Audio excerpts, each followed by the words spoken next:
Au Togo, depuis 2017, la gestion de certains hôpitaux publics est confiée à des structures privées. Portée par le désormais et ex-ministre de la Santé, professeur Moustapha Mijiyawa, devrait permettre à des formations sanitaires publiques en très mauvaise santé de retrouver un certain dynamisme. Malgré les chiffres tambourinés par l'ancien ministre de la Santé, les hôpitaux sont toujours dans un état comateux. Les hôpitaux publics sont donc dans une situation préoccupante. Certains observateurs parlent même de la crise de l'hôpital public. Et la contractualisation mise en place depuis quelques années ne semble pas apporter un changement particulier à la situation. La majorité des répondants ayant eu affaire à un hôpital public pendant l'année écoulée signalent avoir au moins une fois eu des problèmes de long temps d'attente, 77%, de délabrement des infrastructures, 71%, de pénurie de médicaments ou d'autres matériels, 68%, et d'absence de médecins ou d'autres personnels soignants,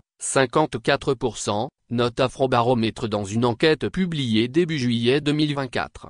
Par conséquent, la majorité, 56%, des Togolais désapprouvent les performances de leur gouvernement dans l'amélioration des services de santé de base, soulignent les auteurs de l'enquête. Pour beaucoup de citoyens, l'accessibilité aux soins s'avère difficile pour plusieurs raisons dont le manque de médicaments. Cette enquête réalisée en mars 2022 est l'une des premières provenant d'une organisation indépendante depuis l'avènement de la contractualisation des hôpitaux publics au Togo. Elle montre que la contractualisation présentée par professeur Moustapha Mijiyawa comme la panacée aux problèmes des hôpitaux publics du Togo n'a pas eu les résultats escomptés.